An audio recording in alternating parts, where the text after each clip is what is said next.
दोस्तों अगर आप अपने आधार कार्ड में एड्रेस अपडेट करना चाहते हैं तो दोस्तों आप बिल्कुल सही वीडियो देख रहे हैं क्योंकि मैं आपको आज की इस वीडियो में ऐसा एक ऑनलाइन प्रोसेस बताने वाला हूं जो कि काफ़ी इजी है, जिसको यूज़ करके आप अपने आधार कार्ड में बहुत ही आसानी से एड्रेस अपडेट कर सकते हैं। दोस्तों वीडियो अच्छी लगे तो वीडियो को लाइक और शेयर करना मत भूलिएगा। चैनल पर नए हैं और अभी तक आपने मेरे चैनल को सब्सक्राइब नहीं किया है तो फटाफट से मेरे चैनल को सब्सक्राइब भी कर लीजिए। तो आइए दोस्तों बिना देरी के शुरू करते हैं आज की इस वीडियो को। तो दोस्तों जैसा कि आप देख पा रहे हैं हम आ गए हैं अपने लैपटॉप की स्क्रीन पर। अब आपको क्या करना है, जो भी ब्राउज़र आप अपने मोबाइल फ़ोन में या फिर लैपटॉप में यूज़ करते हैं, उसको सिंपली ओपन करना है। ओपन करने के बाद में आपको सर्च करना है UIDAI। तो आप ये भी सर्च कर सकते हैं या फिर आप सिंपली आधार कार्ड लिखेंगे तो भी जो रिजल्ट्स हैं वो सेम ही आने वाले हैं। तो जैसे ही हम UIDAI सर्च करते हैं, कुछ इस प्रकार के रिजल्ट्स आपके सामने ओपन होकर के आ जाएँगे। अभी जो सबसे पहला वाला लिंक है जहाँ लिखा हुआ है myaadhar.uidai.gov.in। अब आपको क्या करना है, इस पर जो सबसे पहला लिंक है इस पर आपको क्लिक कर देना है। क्लिक करने के बाद में आप जो आधार कार्ड की ऑफ़िशियल वेबसाइट है उस पर विज़िट कर जाएँगे। अब आपको सिंपली क्या करना है, जैसे आप आधार कार्ड डाउनलोड करते हैं, तो डाउनलोड करने के लिए आपको कुछ इस प्रकार से यहाँ पर लॉगिन करना पड़ता है। तो अभी हम क्या करने वाले हैं, यहाँ पर अपने आधार कार्ड के थ्रू लॉगिन कर लेते हैं। अब लॉगिन करने के लिए आपको सिंपली लॉगिन वाले बटन पर क्लिक करना है। जैसे क्लिक करते हैं, अब आपको क्या करना है, जो भी आपका आधार नंबर है वो आपको यहाँ पर मेंशन करना है और मेंशन करने के बाद में जो कैप्चा कोड दिख रहा है वो कैप्चा कोड मेंशन करना है। लॉगिन कर लेना है। लॉगिन करने के बाद में कुछ इस प्रकार से आपका जो इंटरफ़ेस है, जो आपका अकाउंट का इंटरफ़ेस है, वो आपके सामने इस प्रकार से दिखने लगेगा। अब क्योंकि नया पोर्टल है, नए अपडेशंस हैं इसके अंदर में, तो पहले से थोड़ा-सा अपडेटेड है, कई सारी चीज़ें इसमें अपडेट हो चुकी हैं। तो अभी हमें क्या करना है, क्योंकि मैं आपको आज की इस वीडियो में आधार में एड्रेस अपडेट करके दिखाने वाला हूँ, कैसे करना है वो सिखाने वाला हूँ। तो बस आपको क्या करना है, सिंपली एड्रेस अपडेट वाले बटन पर क्लिक कर देना है। जैसे ही आप एड्रेस अपडेट वाले बटन पर क्लिक करते हैं दोस्तों, आपके सामने 2 ऑप्शंस आ जाएँगे, जिनके थ्रू आप अपने आधार पर अपना एड्रेस चेंज कर सकते हैं। दोस्तों जो पहला ऑप्शन है वो ये है कि अगर आपका जो प्लेस है, जो जगह है वो ही आपने शिफ्ट कर दी है और आप अपने आधार के एड्रेस पर बिल्कुल नया ही एड्रेस अपडेट कराना चाहते हैं, तो आपको ये जो सबसे पहला वाला ऑप्शन है ये चूज़ करना होगा। दोस्तों दूसरा जो ऑप्शन है वो है हेड ऑफ फैमिली मेंबर्स का आधार यूज़ करके, जैसा उनके आधार पे एड्रेस है वैसा ही अपने आधार पर अगर आप कराना चाहते हैं, तो आपको ये सेकंड वाला ऑप्शन चूज़ करना पड़ेगा। अब इसके लिए मैं आपको बता दूँ कि जैसे हेड ऑफ फैमिली कौन हो सकता है, जैसे आपके फादर हो सकते हैं। फादर के आधार कार्ड पे जो एड्रेस है, आप बिल्कुल वैसा ही चाहते हैं कि आपके फादर के आधार पे जो एड्रेस है वो आपके आधार में बिल्कुल सेम हो जाए, या फिर हो सकता है मदर के आप आधार कार्ड के एड्रेस के जैसा ही अपने आधार पर एड्रेस चाहते हैं, तो आपको इस सेकंड वाला ऑप्शन चूज़ करना पड़ेगा।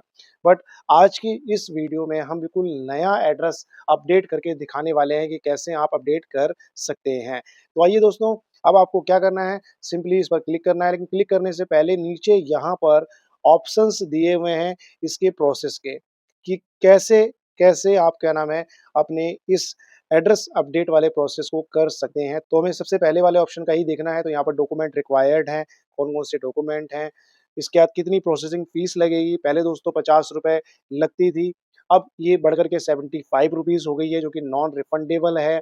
इसके बाद में प्रोसेसिंग टाइम दिया हुआ है कि कितने दिन मैक्सिमम लग सकते हैं।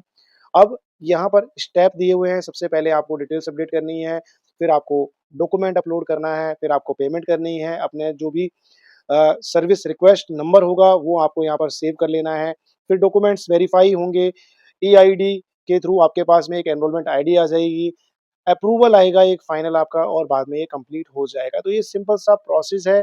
इन सभी प्रोसेस से होकर के गुज़रेगा आपका आधार एड्रेस अपडेट वाला प्रोसेस। तो अभी आपको क्या करना है, इस वाले ऑप्शन पर आपको सिंपली क्लिक करना है। जैसे क्लिक करते हैं, क्लिक करने के बाद में अब आपके सामने कुछ इस तरह से ऑप्शंस आ जाएँगे, जिसमें सबसे पहला है नेम का, दूसरा है डेट ऑफ बर्थ का, तीसरा है जेंडर का। तो ये जो 3 ऑप्शंस है दोस्तों, इनको आप ऑनलाइन नहीं कर पाएँगे, इसके लिए आपको आधार सेंटर में ही जाना पड़ेगा। तो ये एड्रेस अपडेट का ऑप्शन बस हमें यहाँ पर दिया हुआ है, इसको ही हम आज यूज़ करने वाले हैं और इस प्रोसेस को देखने वाले हैं। अब आपको सबसे पहले क्या कर लेना है, यहाँ पर आपको क्लिक करके जो भी डॉक्यूमेंट्स हैं एड्रेस को अपडेट करने के लिए जो भी वैलिड डॉक्यूमेंट्स हैं, वो आपको देख लेने हैं। अगर नहीं देखते हैं, फिर भी अगर आप प्रोसीड पर क्लिक करेंगे, क्लिक करने के बाद में आगे जो प्रोसेस आएगा, उसमें ये दिखाएगा कि कौन-कौन से डॉक्यूमेंट माँगे जा रहे हैं या फिर कौन-कौन से लग जाएँगे।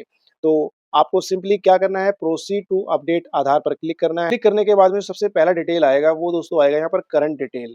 जो भी आपके आधार पर अभी करंट एड्रेस अपडेटेड है, वो यहाँ पर शो करेगा।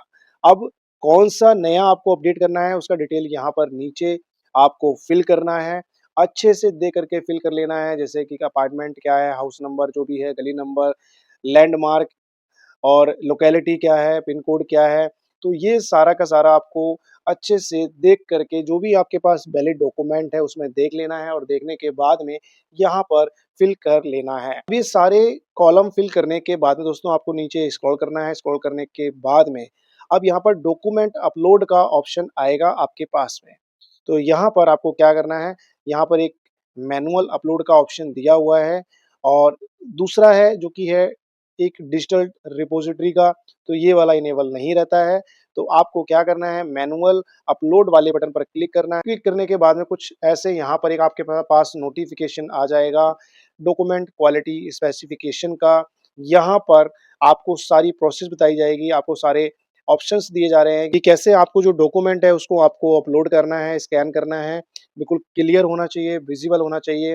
अब आपको क्या करना है, सारी जब चीज़ों को देख लेंगे, इनके अकॉर्डिंग ही आपका डॉक्यूमेंट होना चाहिए। अब आपको एक्सेप्ट करना है इस डिक्लेरेशन को। जैसे ही आप एक्सेप्ट करते हैं, एक्सेप्ट करने के बाद में अब आपके सामने जो डॉक्यूमेंट्स की लिस्ट है दोस्तों, वो ओपन होकर के आ जाएगी। अब यहाँ पर कई प्रकार के डॉक्यूमेंट्स हैं, जैसे कि वोटर आइडेंटिटी कार्ड है और या फिर कोई एमएलए या फिर म्युनिसिपल काउंसलर का जो एक सर्टिफिकेट होता है, जो लेटर होता है, वो है आपके पास में, या फिर गज़ेटेड ऑफिसर का आपके पास में कोई लेटर है, राशन कार्ड है या फिर मैरिज सर्टिफिकेट है, गैस कनेक्शन बिल है, कोई आपके पास में एसटी, एससी, ओबीसी का सर्टिफिकेट है, उसके अकॉर्डिंग आप अपना एड्रेस कराना चाहते हैं। दोस्तों कई सारे यहाँ पर वैलिड डॉक्यूमेंट दिए हुए हैं, इनमें से आप किसी भी डॉक्यूमेंट को सिलेक्ट कर सकते हैं जो आपके पास में अवेलेबल है। तो अभी हमारे पास में दोस्तों इलेक्ट्रिसिटी बिल अवेलेबल है, तो हम क्या करने वाले हैं, जिनके नाम से ही इलेक्ट्रिसिटी बिल है, उन्हीं का आधार कार्ड है, तो हम इसलिए इलेक्ट्रिसिटी बिल सेलेक्ट कर रहे हैं। आप हो सकता है कि आपके नाम से जो इलेक्ट्रिसिटी बिल है वो ना हो, तो आपको क्या करना है, इनमें से किसी अदर ऑप्शन को आपको सेलेक्ट कर लेना है। तो आइए हम यहाँ पर इलेक्ट्रिसिटी बिल सेलेक्ट कर लेते हैं। करने के बाद में यहाँ पर डॉक्यूमेंट एडवाइज़री का ऑप्शन आपके सामने आ रहा है कि जो इलेक्ट्रिसिटी बिल है, वो 3 महीने से ज़्यादा पुराना नहीं होना चाहिए। अगर 3 महीने से ज़्यादा पुराना होता है, तो ये रिजेक्ट हो जाएगा। और यहाँ पर एक चीज़ और दी हुई है कि जो इलेक्ट्रिसिटी बिल है, उस पर जो एड्रेस और नेम है, वो सेम पर्सन का होना चाहिए, जिनका आप आधार कार्ड अपडेट कर रहे हैं। तो आपको ये चीज़ का भी ध्यान रखना है। अब आपको क्या करना है, सिंपली इस डॉक्यूमेंट एडवाइज़री को एक्सेप्ट कर लेना है। एक्सेप्ट करने के बाद में आपको क्या करना है, यहाँ पर सेलेक्ट सपोर्टिंग डॉक्यूमेंट पर क्लिक करना है। जैसे क्लिक करते हैं, क्लिक करने के बाद में जिस भी फ़ोल्डर में आपका डॉक्यूमेंट है, उसको आपको पीडीएफ फॉर्मेट में रख लेना है पहले से ही और यहाँ पर आपको अपलोड कर देना है। जैसे ही अपलोड करते हैं, अपलोड करने से पहले यहाँ पर इसकी क्वालिटी दिखाएगा कि क्वालिटी सही है या फिर नहीं है। आपको अच्छे से देख लेना है और इसके बाद में यहाँ पर जो डिक्लेरेशन दी हुई है, उस डिक्लेरेशन को आपको क्लिक करके एग्री कर लेना है। देखिए कुछ इस प्रकार से हमने यहाँ पर इस डिक्लेरेशन को टिक कर दिया है। टिक करने के बाद में अब आपको सिंपली कंटिन्यू पर क्लिक करना है। जैसे कंटिन्यू पर क्लिक करते हैं, आपका जो भी वैलिड डॉक्यूमेंट आपने अपलोड किया है, वो यहाँ पर 100% शो करने लगेगा, यानी कि इसका मतलब है कि आपका जो डॉक्यूमेंट है वो यहाँ पर अपलोड हो चुका है। अब आपको सिंपली क्या करना है, नेक्स्ट पर क्लिक करना है। जैसे नेक्स्ट पर क्लिक करते हैं, क्लिक करने के बाद में ये डॉक्यूमेंट को प्रोसेस में लेगा, अपलोड के प्रोसेस पे जाएगा। इसके बाद में यहाँ पर आपकी जो डॉक्यूमेंट डिटेल्स हैं, वो यहाँ पर शो करेंगी और आपका जो भी चेंजेस आपने किए हैं, अपडेटेड डाटा के वो यहाँ पर आपके सामने शो करने लगेंगे। जो भी आपने नया एड्रेस अपडेट किया है वो यहाँ पर अब आपके सामने शो करेगा। अब आपको इसको अच्छे से देख लेना है। कोई गलती है तो बैक कर सकते हैं, दोबारा से आप इसको एडिट भी कर सकते हैं। बट अगर सही है तो आपको बस सिंपली क्या करना है, यहाँ पर जो कंसेंट है, इस कंसेंट को आपको एग्री करना है। एग्री करने के बाद में आपको सिंपली यहाँ पर नेक्स्ट पर क्लिक करना है। जैसे ही नेक्स्ट पर क्लिक करते हैं, क्लिक करने के बाद में अब आपके सामने जो पेमेंट है, जो फीस है, वो करने का ऑप्शन आ जाएगा। अब आपको क्या करना है, यहाँ पर आपको इस डिक्लेरेशन को टिक कर देना है। टिक करने के बाद में यहाँ पर आपके सामने पेमेंट करने के लिए 2 गेटवेज़ का ऑप्शन आएगा, एक रेज़र पे का, दूसरा पे यू विज़ का। तो जो भी आपको ठीक लगता है उसको आपको टिक कर लेना है। टिक करने के बाद में आपको मेक पेमेंट पर बस क्लिक करना है। जैसे क्लिक करते हैं, क्लिक करने के बाद में आपके सामने मल्टीपल ऑप्शंस आ जाएँगे पेमेंट करने के लिए, like UPI, cards, net banking, wallet का या फिर क्यूआर कोड का। तो दोस्तों सबसे ईज़ी तरीका है क्यूआर कोड जनरेट करके इसकी पेमेंट कर देने का, तो हम भी यही करने वाले हैं। हम क्या करेंगे, जो भी क्यूआर कोड है उसको हम जनरेट करेंगे। शो क्यूआर कोड पर आपको क्लिक करना है, आपका क्यूआर कोड आपको शो करने लगेगा, आपको स्कैन करना है, पेमेंट कर देना है। जैसे ही आप पेमेंट कर देते हैं, आपकी पेमेंट का कन्फर्मेशन लेगा। लेने के बाद में जैसे ही आपकी पेमेंट सक्सेसफुल हो जाएगी, तो यहाँ पर सक्सेसफुल का मैसेज भी आ जाएगा। अब आपको क्या करना है, जैसे ही आपकी पेमेंट सक्सेसफुल हो जाती है, आपकी जो रिसिप्ट है, वो यहाँ पर डाउनलोड करने का ऑप्शन शो करने लगेगी। यानी कि आपको क्या करना है, अपनी जो एक्नॉलेजमेंट है, उसको आपको यहाँ पर क्लिक करके डाउनलोड कर लेना है। अब जैसे ही उसको आप क्लिक करते हैं, क्लिक करने के बाद में कुछ इस प्रकार से आपकी एक्नॉलेजमेंट रिसिप्ट आपको शो करने लगेगी। यहाँ पर आपका आधार नंबर रहेगा, दूसरा यहाँ पर आपका सर्विस रिक्वेस्ट नंबर रहेगा, इनवॉइस नंबर, अमाउंट आपने कितना पे किया है, डेट ऑफ पेमेंट और रिक्वेस्ट टाइप क्या है, आपने किस चीज़ को अपडेट करने के लिए पेमेंट की है, तो यहाँ पर एड्रेस है, तो यहाँ पर आपके सामने एड्रेस का ऑप्शन शो होगा।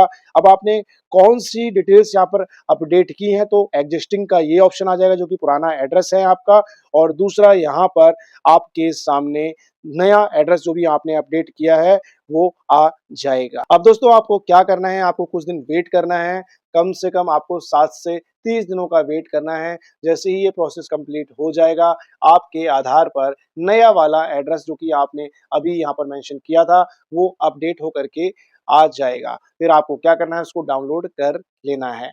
आई होप दोस्तों आपको मेरी वीडियो अच्छी लगी होगी, आपके काम आई होगी। अगर आपके काम आई है तो प्लीज़ मेरी इस वीडियो को लाइक और शेयर ज़रूर करें। चैनल पर नए हैं, अभी तक आपने मेरे चैनल को सब्सक्राइब नहीं किया है, तो फटाफट से मेरे चैनल को सब्सक्राइब भी कर लीजिए। बाद बाकी मिलते हैं ऐसी ही किसी और नई वीडियो के साथ में, तब तक के लिए नमस्कार, जय हिंद।